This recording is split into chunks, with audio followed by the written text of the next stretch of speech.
sa YouTube at saka sa Facebook. Thank you for the company. Tayo po naman ay nasa second hour, second segment. Pakinggan si Terrell Salvo tuwing Sabado dito sa FGS Web Radio para sa mga Pilipino. Bahagi ito ng ating pagmamahal sa ating bayang Pilipinas. Bahagi rin ito ng ating paglilingkod sa bayan. Public Service.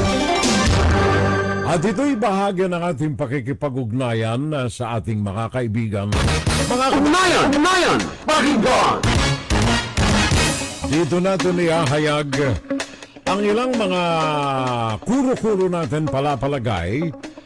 Hindi lamang mga kuro-kuro at palapalagay na galing kay Marites, kundi ito'y mga kuro-kuro at palapalagay na galing sa mga prueba, facts, figures, and documentations. Inside, Guru-Guru, Opinion, and Saturday Live. Bayan kong minamahal, magandang umaga at magandang hapon. Magandang gabi sa lahat saan man tayo nandoon. Ang pag-uusapan po natin ngayon medyo maselan.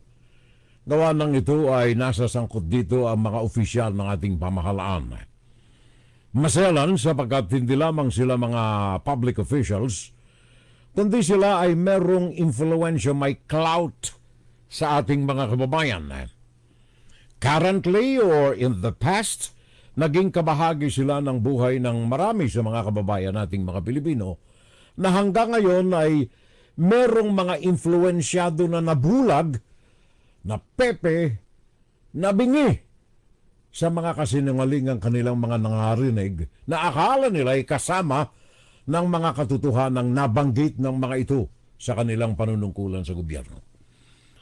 We are referring to the former President Rodrigo Duterte, mga kababayan ko. Ang kanyang anak na ngayon ay Vice Presidente Sara Duterte. Ang kanyang mga anak pa, Polong Duterte, isang congressman sa distrito ng Davao. At ang alkalde mismo ng Davao, si Baste Duterte. Ang mga ito ay binabantayan ng Justice Department ng Pilipinas. Katunayan, mismong galing sa reliable source. Ang mga katagang nagsabi na si Rodrigo Duterte, Sara Duterte ay malapit ng arestuhin. Si Polong Duterte, pagkatapos ng pagbisita ni Marcos sa Davao, nandoon siya kahapon, tatanggalin sa pwesto bilang alkalde ng Davao. At ito namang kapatid na si Baste ang kanina. Si Polong naman na congressman ay isa sa ilalim ng masusing investigasyon dahilan sa nabunyag na 51 bilyon. 51 milyon na halaga ng fund sa Kongreso na way above the limited funding provided to any government, local and provincial. Panahon ni Duterte, Rodrigo Duterte ng maganap ito. Pag-uusapan natin yan mga kababayan ko. Unahin ko na muna itong pahayag na ito. Sandali ha, tinitingnan ko lamang. There you are. Pakinggan natin sandali ito. Sabi ko na nga kanina, ito ay galing sa isang unreliable na source. Reliable sabagat ito ang pinakang malapit na isa sa mga pinakang malalapit na mga personalities sa puso, sa pananalita, sa damdamin ni Rodrigo Duterte. May mga pagkakataon na ito'y sumemplang sa kanyang mga pahayag, kaya nga't sinabi kong the unreliable source, sabagat magkakaminsan umaarangkada ang dila nito na walang kontrol. Pero mismo pakinggan natin, galing sa kanya, saka natin pag-usapan. Go ahead. Magandang gabi po, Aha. pero hindi po magandang balita. Napag-alaman po namin sa ating mga bubuwit at sa ating crystal ball na sususpindihin daw po. Teka. Anong source niya? Mga bubuwit at saka crystal ball. Reliable hindi. Dating tagapagsalita ni Rodrigo Duterte, Harry Roque. Pakinggan natin ulit. Ang ating Mayor Baste Duterte. Sususpendihin. Ito po, Okay. hindi po ito haka-haka. Ito po ay katotohanan. Sususpendihin na raw po ang Mayor Baste Duterte at i-issue ang suspension order matapos ang araw na ito kung saan nagtungo po sa Davao si PBBM. Suspendihin po nila ang ating Mayor Baste Duterte. Siguro naman, hindi nyo na dapat tanungin kung bakit. Siyempre, dahil rockstar ang Mayor Baste Duterte sa lahat ng maisog rally at siya po talaga ay mainstay ng maisog rallies, si Mayor Baste Duterte ang isususpinde. Teka, sandali, Mr. Harry Roque. Rockstar pare ko, ha? Rockstar, ha? Sa bagay, legal term ba ang rockstar? Baka hindi niya alam ang definition ng rockstar, pare ko, ha? Mr. Roque, what's your language? What's your words? Pakinggan natin ulit. Hindi lang po yan dahil sa Aha. maisog. Okay. Yan po yung mensahe sa lahat ng mga tagasunod ng mga Duterte. Tapos na ang inyong termino, suspendido na kayo, kami na ngayon ang naghahari sa bansang ito. Wala man kayong masamang gagawin dahil kami na ngayon ang naghahari uli sa bansang ito. Lahat ng kalaban, suspendido. Sinampulan na ang pamilyang Duterte at ang mensahe, simula pa lang yan. Sandali lamang. Nais ko lamang liwanagin itong unang punto na ito ni Harry Roque.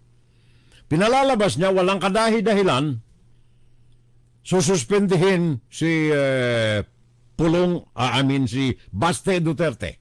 Walang kadahi-dahilan. In fact, rockstar ito. Dahilan sa kanyang mga tutulis na mga pananalita labang kay Bongbong Marcos sa mga rally, prayer rally ng maisog. Prayer, ha?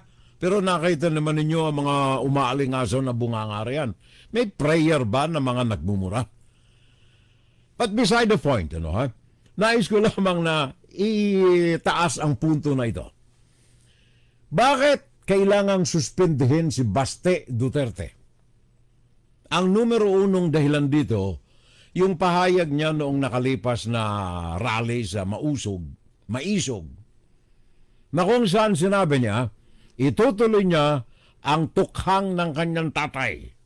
Kaya magtago na ang mga kriminal at kayo ay papatayin. Yan ang katagan ni Baste Duterte. Ilang oras lamang makalipas ang kanyang mga kataga, 7 ang mga pinaghihinalaan, quote and unquote, 7 na mga pinaghihinalaan na mga drug addict. Drug addict. 7 pinaghihinalaan ang natukhang patay. Oras lamang pagkatapos na bumitaw ng mga katagang maaanghang si Baste Duterte. Para sa akin, iyan ay matibay, isang mabigat na issue na dapat lamang suspindihin. Dapat na suspindihin sa kanyang pwesto si Baste Duterte. Initial step, thank you very much to the national government, to the Philippine National Police, PNP, sa pagbalasa. Inalis ang lahat ng mga nakapwesto sa Davao Police Station, pinalitan ng galing sa Metro Manila. Pinalitan. Hindi lamang yan, 37 mga miyembro ng pulisya isinasailalim ngayon ng investigasyon.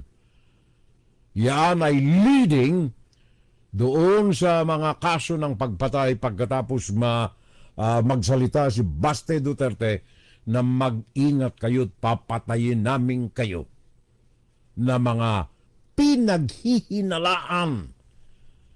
Hindi pa confirmed ba? Pinaghihinalaan na mga drug addicts. Drug addicts. Hindi pushers, hindi ho nagbibenta, hindi yung mga sources, drug lords, drug addicts. Yan ang unang punto. Dapat ba o hindi? Napatawan ng suspensyon, imbestigahan ng masusi ang role nitong si Baste Duterte. Sabagat sinabi niya mismo, ako'y bahagi ng kampanyang yan laban sa droga sa Davao. Susunod na dyan ang pagpapakulong kay PRRD at siyempre dahil hinabo nila si VP Sara, ang pagpapakulong kay VP Sara para sa ganon habang silang dalawa ay nakakulong sa dahig, pwede nang ma-impeach ang Inday Sara at palitan. Sinong ipapalit? Siyempre, yung nagnanais maging presidente, si Tambaluslos. Kaya nga po, ang sigaw ng marami, ito Marcos Jr., adiktadura. Diktadura na adik pa. Okay. So napakinggan ninyo mga kababayan, tinig mismo ni Harry Roque. Dating tagapagsalita ni Rodrigo Duterte, kaagapay niya sa Malacanang sa anumang mga gawain ni Presidente Duterte during his time, 6 na taon na pamamayagpag na mga komunistang incheck sa bansa. Defensado ni Harry Roque. Ang huling sinabi ni Roque susunod na ibibilanggo, ipipreso si Rodrigo Duterte at si Sara Duterte. Anong say ninyo mga kababayan ko? Okay ba o kawawa naman or what say you? Ano ang inyong pakiramdam dito sa pahayag ni Harry Roque kung ito man ay totoo na isusunod na ibibilanggo, huhulihin Rodrigo Duterte, Sara Duterte? Isa-isahin natin mga kababayan kasi ako personal kailangan gumulong ang hustisya, ang katarungan sa bansa. Hindi tayo komunista, hindi tayo sosyalista. Tayo ay demokratikong gobyerno ng Pilipinas.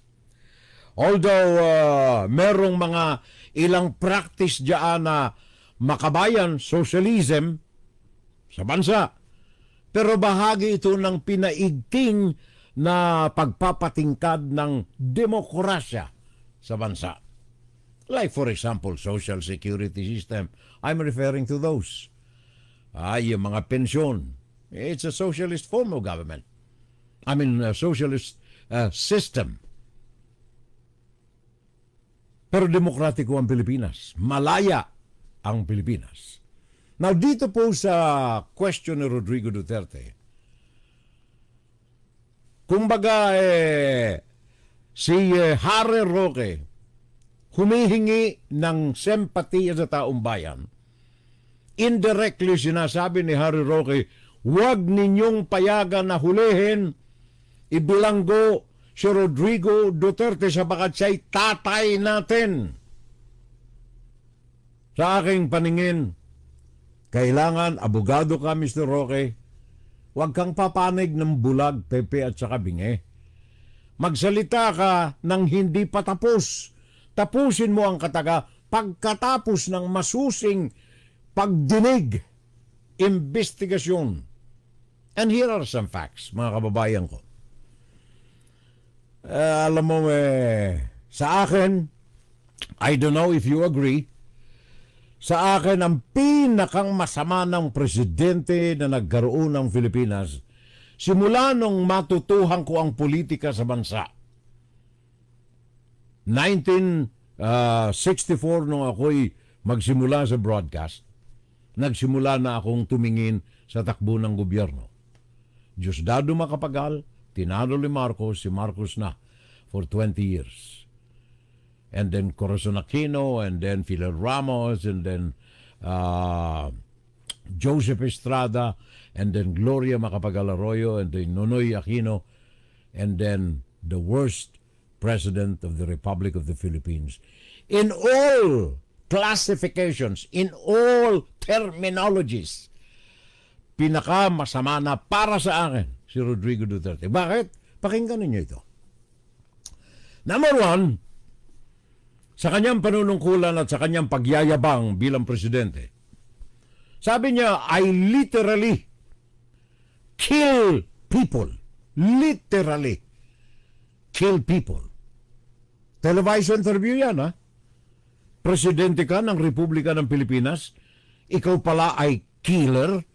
Anong klase ng reputasyon ang ibinibigay mo sa mga mamamayang Pilipino?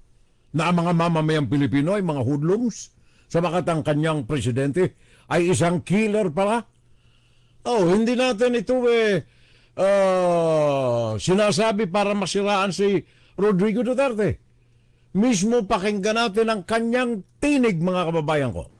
I told you to avoid me. It's gonna be bloody.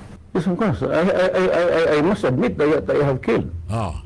The 3 months early on, I killed what? 3 people. Hindi mo ako napatay ngayon. 4 months from now, lilipsunin ko talaga. Good morning. We're joined today by former Philippine National Police Chief Ronald Bato de la Rosa, who's now, of course, the Bureau of Corrections Chief also now. As soon as your father COC will be deemed resigned of the Bureau. Now, what made you decide to actually run for Senator? At the same time, Ano nyo? yung instruction ko sa Duterte, huwag ka na mag-gobero. Sila doon natakbuhan mo. But other people also see it as the way of the President to put loyal lieutenants in the Senate. That's Yes, ito yan. Makipagpatayan ako pagdating kay Presidente. Nakita ninyo? Presidente Rodrigo Duterte. Totoo yan. Ako'y tatlo sa kanila. Pinatay ko talaga. I don't really know how many bullets from my gun went inside their bodies, Rodrigo Duterte. And I'd go around Davao with the motorcycle, with the big bike around, and I would just patrol looking for trouble. Rodrigo Duterte. I was really looking for a confrontation so I can kill Rodrigo Duterte. Nagdala pa ito ng mga alipore sa Malacanang. Naandyan si Bato de la Rosa, si Bongo. Magpapakamatay ang mga ito hindi sa Pilipino, kay Rodrigo Duterte. Anong klase tayong mga Pilipino na ang presidente natin ay aminado na siya'y pumapatay ng tao? Hindi lamang yan, ha? Hitler, for example, point number 2. Hitler. Isinusukayaan ng buong mamamayan ng daigdig. Sabagat ito ay pumatay ng milyon-milyon na mga mamamayan, mga Hudyo. Ano ang sabi ni Rodrigo Duterte? Idol ko, si Hitler, presidente ng isang bansa na tinitingnan nating Katoliko. Kasalanang mortal ang pagpatay. Pero ang naging presidente ninyo, isang aminadong killer at tagahanga ng killer ng daigdig, Adolf Hitler. Hitler massacred 3 million Jews. Now, there is 3 million, there's a 3 million drug addict. I'd be happy to slaughter them.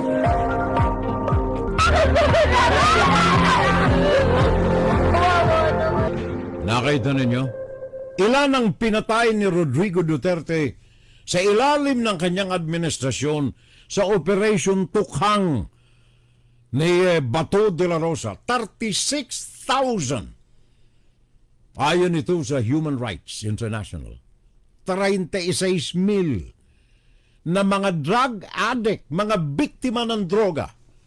Samantalang malayang nakagagala sa mga kalsada ng Pilipinas yung mga drug lord. Bakit? Sabi ni Antonio Trillanes, ang numero 1 drug lord sa bansa ang mga pamilya ng Duterte.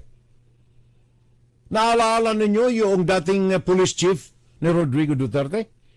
Na ngayon ay isa sa mga star witnesses ng International Criminal Court. Ano sabi niya?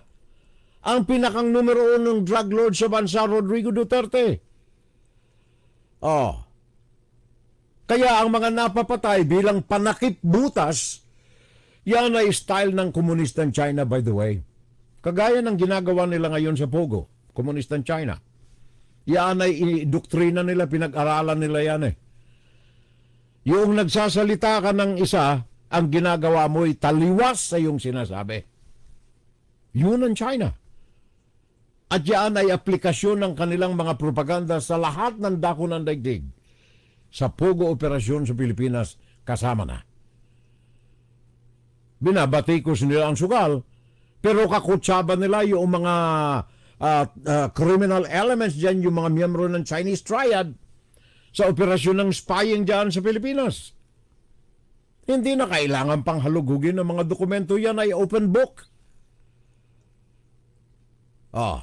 Hindi lamang yan. Tingnan ninyo ito. Kaso numero 3. Sabi niya, who is the stupid God? Meron pa ba ako riyan yan? Who is the stupid God? Wala na yung aking stupid God. Talamak na pagbastos sa relihiyon ng bansa, 86% por Diyos y por Santo. 86% ng mga Pilipino, mga Katoliko, mga Kristiyano. Pinayagan natin na tawaging, who is the stupid God? Hindi ba tayo nahihiya sa kaibuturan ng ating mga kaluluwan yan? Hindi lamang yan. Tinawag niya na sana ba blank ang Papa mismo na kumakatawan sa Katoliko Romano. Matakay mo yan. Numero 1 personalidad. Sinasampalataya ng 86% mga Pilipino. Tinawag ni Rodrigo Duterte estupido.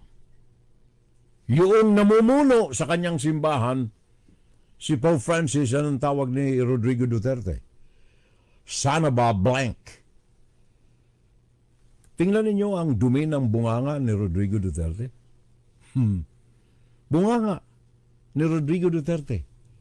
Parang imburnal. Hindi ba tayo nahihiya sa Filipino na ang naturing ang presidente natin riyan ay halos hindi mo masikmura ang kanyang bunganga.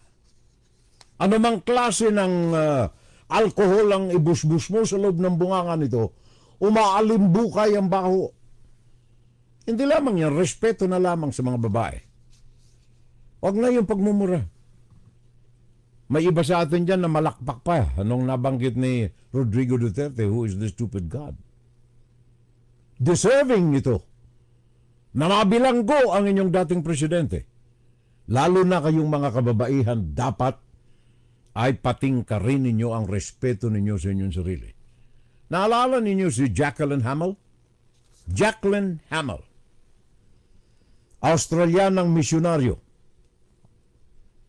Gang raped, ginahasa ng maraming mga kalalakihan, mga otoridad pa man din. Pagkatapos ay pinatay ito noong 1989. Ang pangalan niya, Jacqueline Hamel. Nang ito'y makarating sa pandinig ni Rodrigo Duterte dahilan sa iniimbestigahan, biased investigation, ano ang sabi ng inyong dating presidente? Dapat ako muna. Dapat si mayor muna ang gumahasa doon sa babae. Ano mo yan? Anong klaseng kaluluwa meron ng ganyan? Naging presidente ninyo yan, ha? Naging presidente. Balikan natin si Harry Roque. Dapat ba o hindi na ibilanggo na ito sa mga kaaliwas-wasan na kanyang ginawa sa taong bayan mismo kung nire-respeto natin ang ating sarili? Tayong mga nandirito sa FSL, alam ko magkaisa tayo sa damdamin. Pero doon sa mga pepe, mga bulag at mga bingi, sana na maipakalat ito eh. Baka mabuksan ang kanilang mga mata. Maamoy nila ang umaalingaso na baho ng inyong naging presidente. Alakan mo yan, babae, ginahasa ng sandamakmak na lalaki. Pagkatapos pinatay. Dapat ang narinig ninyo sa inyong alkalde, bitayan na yan ang patiwarek. Wala nang question kung bitayan na. Total, mahilig ka sa Operation Tukhang eh. Hindi eh. Anong kanyang binitawan? Dapat si Mayor Mona, maganda pa naman. Whew! Pagkatapos punto numero 5. Kampanya. Kampanya rito, kampanya ron 2015. Kampanya rito, kampanya ron, kampanya. Punta sa Hong Kong kung saan-saan. May mga nakursunadahan babae. Halika. Halik ka rito. Halik. Oo. Inilawit pa yung dila ha. Nakabuga yung kanyang bibig. Nilawit pa yung dila. Nakipaghalikan doon sa mga babae. On stage. Anong klaseng kababuyan, kabastusan, merong pagkatao ang inyo naging presidente? Hindi ko Ito'y nag-aral ba ito? Talaga bang abogado nga ito? Nakapasa ba ito? O binayaran lamang yung kanyang titulo? Kumbaga at hindi lamang yan, dito sa kanyang kampanya sa droga, 36,000.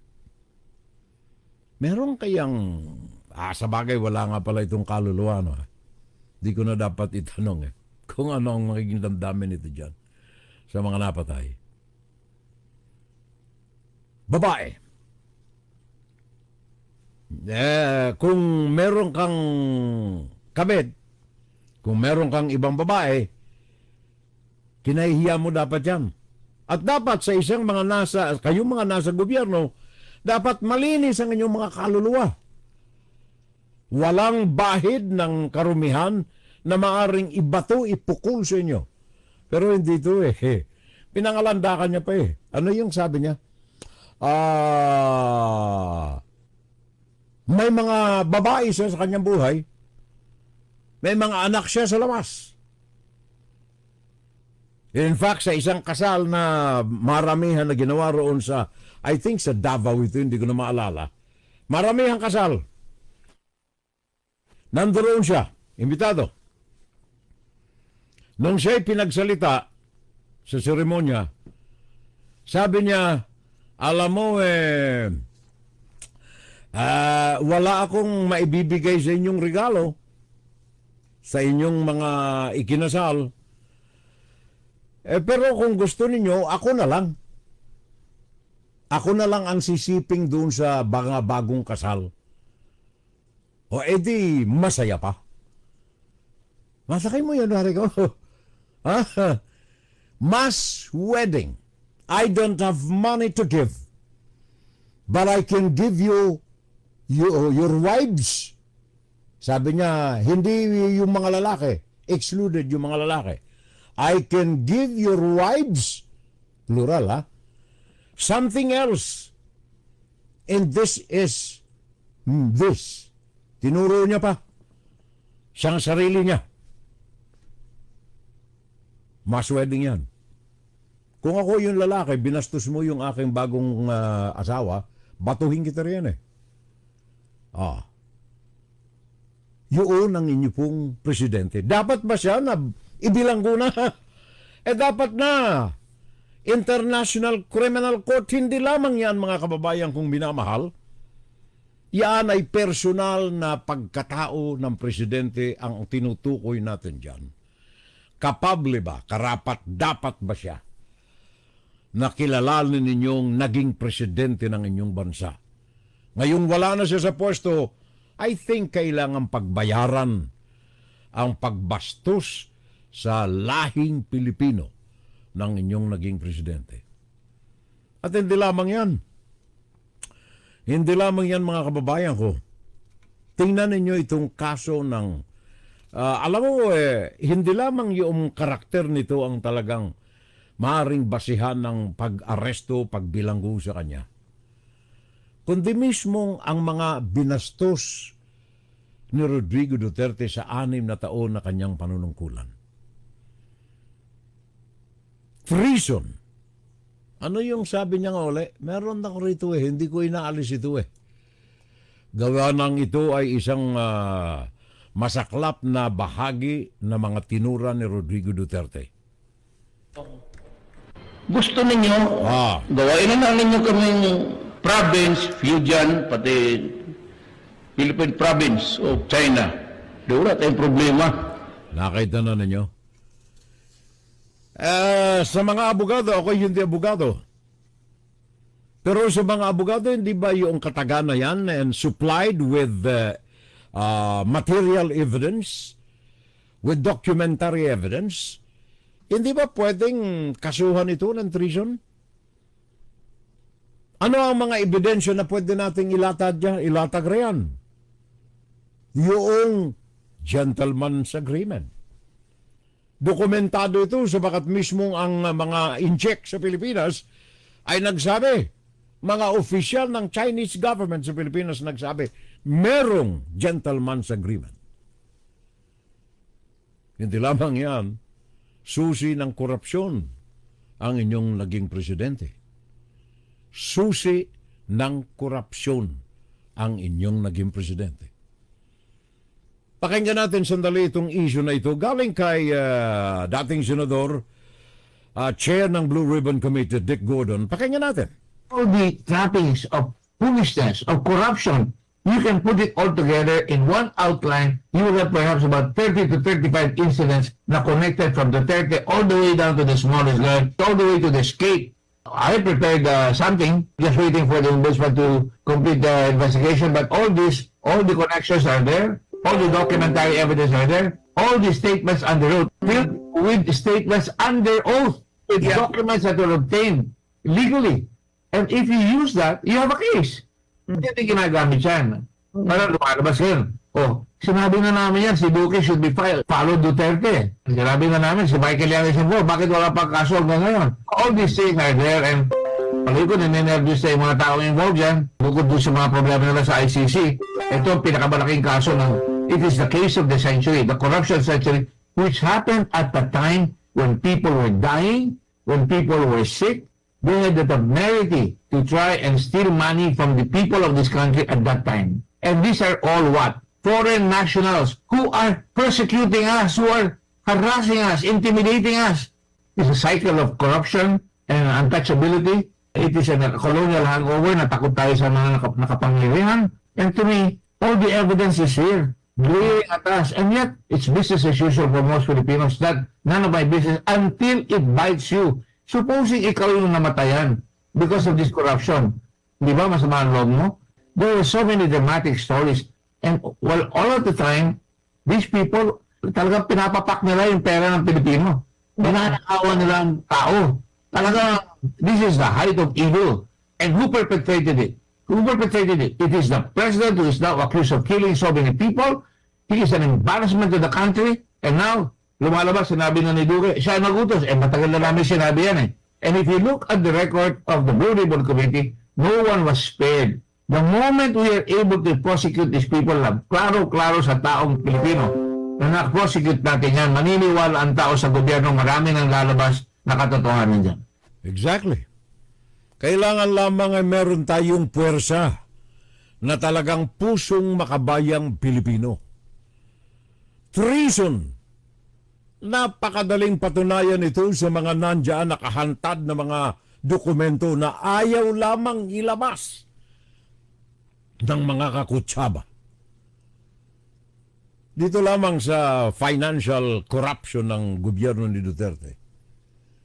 Nabanggit ni Dick Gordon, 47 billion. Nung panahon sana ng ating pandemya, nakabuhay ito ng marami at hindi nakamatay ng marami sa kawalan ng tulong ng gobyerno. Pinangangalandak ni Duterte yung mga COVID vaccine na galing sa China. Donasyon daw. Para sa akin, hindi donasyon ito yun ay dapat na isupply ng China sabagat sila ang dahilan ng Wuhan coronavirus. Ang masaklap pa nito, hindi lamang si Duterte ang nagsagawa nito, kundi ang kanyang mga kaalyado riyan. Naalala ninyo, Francisco Duque. Inamin niya mismo the other day sa hearing. Francisco Duque III. Na ang nag-utos sa kanya ay si Rodrigo Duterte ilipat sa PSDBM. Bakit? Sabagat ang PSDBM, kontrolado niya. Nandoon yung kanyang mga tauhan sa PSDBM. Sino itong mga kaalalay niya riyan sa PSDBM? Alam ninyo, hanggang hindi lamang PSDBM, kundi hanggang doon sa kaita-itaasan sa ombudsman. Naglagay sila ng tao ron. Upang sa ganon, ito kumbagay panguna na. Anticipation kung sakaling mabukya, may makadiskubre, may sasalag sa kanila sa loob ng ombudsman. Family, PSDBM. Bakit ipagkaloob nila sa family na meron lamang 625,000 capitalization? Walang bidding. Bakit? Sabagat ito'y mga kakutsaba ni Rodrigo Duterte, Lloyd Christopher Lau, right hand ni Bongo, right hand naman ni Rodrigo Duterte, si Bongo. Nakikita ninyo yung magkakaugpong na mga tubo? Kaya 4.7, ilan? 47? 47.6 billion nalustay dahilan lamang sa mga pagkutsaba ng mga public officials from the office of the Malacanang. Lloyd Christopher Lau, pagkatapos may tao tayo sa ombudsman, ayos na ang buhay. Wala na. Asa na ngayon itong mga may-ari ng family? Mga darganis, wala na. Nagtampisaw na ng pera na galing sa taong bayan. Family case. Kaya salamat tayo at meron tayong mga Risa Hontiveros, mga Dick Gordon, na hindi perfecto ang mga ito. But at least sa mga nagawa nila sa taong bayan, malaking tulong na naihatid ito at kung sana ay naituloy-tuloy ang pagpursige hanggang sa mga korte na nalarapat dito sa mga ito. Sana ngayon ay nagkakaroon na tayo ng unti-unting liwanag sa mga problemang idinulot ng mga korupsyon ng pamahalaan sa loob ng nakalipas na 6 na taon. Hindi lamang yan. Philippine National Police, for example, operasyon ng Pogo. Paano nagsimula ito? Sa mga records ng PAGCOR, nagdagsaan ng mga Pogo simulang 2016, 2017, 2019, nagdagsaan daan-daan, 300 of them, pumasok sa Pilipinas sa panahon ni Rodrigo Duterte. May control, Malacanang. Sabi ni Azurin sa hearing ng Senado, General Rodolfo Azurin Jr., PNP, Chief. Ayon sa kanya, noong panahon ni Rodrigo Duterte, may pinairal na kautusan si Rodrigo Duterte na yung operasyon ng mga Pogo, hands off sa mga miyembro ng PNP, hands off Rodrigo Duterte. Sabi ni Azurin, noong nakalipas po in the past, ang PNP ay binigyan po ng hands-off na direktiba na huwag hong makikialam ang ating kapulisan as far as Pogo is concerned. Mga kataga ito mismo ni PNP Chief Rodolfo Azurin Jr. Atakan mo yan, Malacanang ang nagutos. Malacanang ang nagutos, huwag ninyong pakikialaman ang Pogo Operation. Kaya ano ang resulta ngayon ng Pogo Operation? Hindi Pogo. Sabagat ang Pogo ay employing internet, cyber. Nung panahon yung mga kasino-kasino, it's okay. Kasi kailangan ng physical presence ng mga hoodlums, ng mga kriminal para mag-operate sa mga kasino. So, limitado. Pero ngayon na ang operasyon ng kasino online, and then dagdagan pa natin ng Pogo ng kanilang godfather Rodrigo Duterte,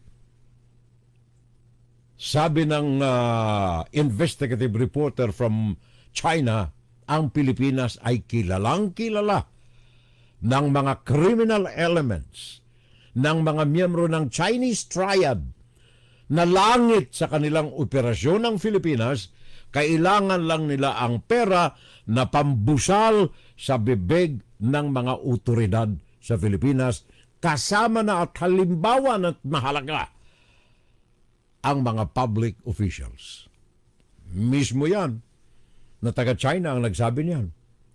Talamak sa underworld ang kaalaman na yan. Doon kayo mag-operate sa Pilipinas. Sabagat doon sa Pilipinas, langit, heaven tayo roon. We have a lot of money.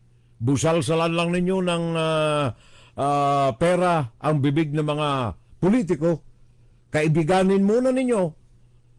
Like for example, yung nasangkot doon sa transfer na galing sa Bangladesh na sugarol. May pag-aari siya ng mga resorts diyan sa Metro Manila at saka sa Pampanga. Ano ang sabi nito?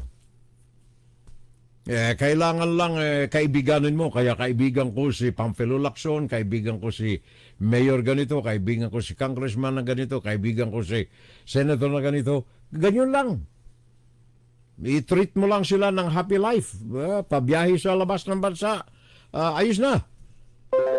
Nakapag-opera na ng mga resorts diyan sa Pampanga, sa Metro Manila. Nasangkot sa Bangladesh bank heist. Sabi niya, babayaan mo yung pera. Do not ask where money come from. Just take the money. What is important is the money. Kita na. Mr. Wong! Andiyan ka pala, Mr. Wong. Ano ang sabi ni Secretary Benhur Avalos? Pakinggan natin sandali itong report na ito. Maliwanag na sumusuporta sa mga pinag-uusapan natin ngayon. Sherian Torres ng ABC. Maraming mga kaso na... Philippine National Police Chief General Rodolfo Azurin admits there are indeed PNP Police Security and Protection Group personnel who extend their service to officials of the Philippine Offshore Gaming Operators or POGOs. Siguro sir is hindi lang po na-anticipate ng ating kapulisan na ang binibigyan na pala ng bodyguard ng ating kapulisan ay yung mga POGO operators po sir. So these are the things na how does it happen?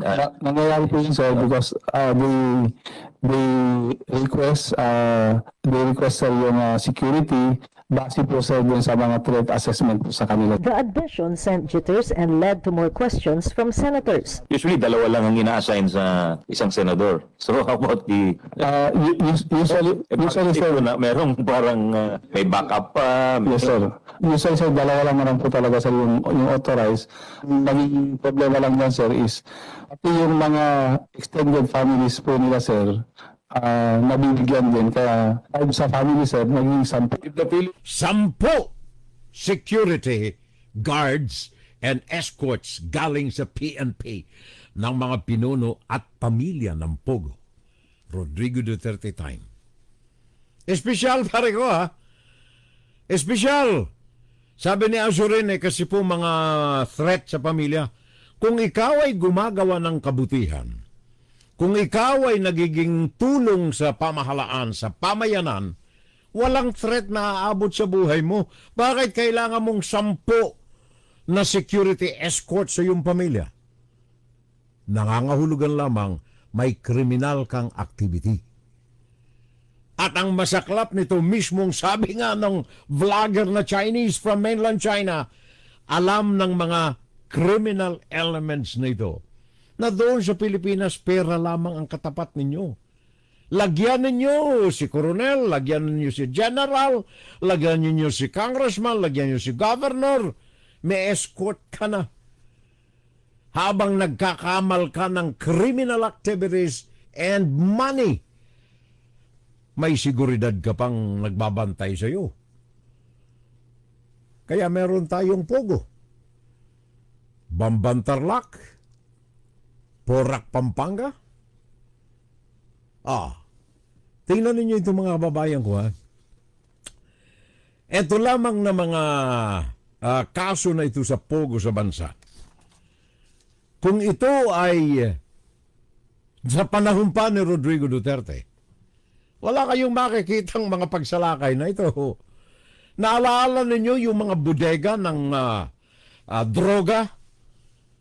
Michael Yang, Willie Ong, namayagpag ang mga ito panahon ni Rodrigo Duterte. Bakit? Sabagat hindi lamang kinaibigan ni Michael Yang si Rodrigo Duterte, meron pa silang mga magics na nagawa. Kaya nga ba't napilitan si Rodrigo Duterte na gawing advisor, economic advisor, Michael Yang. Kaya ano nangyari? Halos buong Pampanga, halos buong Tarlac, sa kamay na ng mga incheck, financed by China Bank and by financier for mainland China, partnering Filipino o Chinese nationalities para lamang mga comply yung 60-40 ng ownership ng property sa Pilipinas. Rodrigo Duterte. So, yung tanong natin kanina, sabi ni Harry Roque, ipa-aaresto na si Rodrigo Duterte, si Sara Duterte, suspendido na si Baste Duterte, at paiimbestigahan si Pulong Duterte. Anong say ninyo, kababayan ko? Anong say ng ating mga kababayan? And the problem now, pagkatapos nitong ilan lamang sa mga naihatid ko sa inyo mga kababayan, kulang itong isang oras natin kasi rito eh. Kung iisa-isahin natin ang litania, ang listahan nitong mga kaaliwaswasang naganap sa loob ng 6 na taon ni Rodrigo Duterte, kulang na kulang tayo eh. Sandamakmak, tip of the iceberg, sabi nga nila, ang atin lamang na nakadkadkad sa mga usapan natin na ito. Now, we have another problem. Napakadaling sabihin yung sinabi ni Harry Roque at sa akin hindi yun ang purpose niya na ihantad sa taong bayan literally ang mga balakin ni Bongbong Marcos, kundi ang kumuha ng sempatiya sa inyo. Yun ang purpose ni Harry Roque. Sabagat superstar ang kanyang tingin sa kanyang tatay Digong. At ang masaklap nito mga kababayan ko, hanggang ngayon ay may mga tumitinging superstar kay Digong sa ilang mga sangay ng ating gobyerno at the present administration of Bongbong Marcos. Kaya ang tanong natin dito, how high, how far can this go? Ang prosecution, hindi persecution, ang prosecution dito kay kay Rodrigo Duterte, Sara Duterte, Pulong Duterte, Baste Duterte. Hanggang saan ito makararating? How far, pare ko? Kaya ba ito na gawin ngayon? Corruption scandals, for example. Kailangang pakinggan ito ng ating mga nasa Justice Department.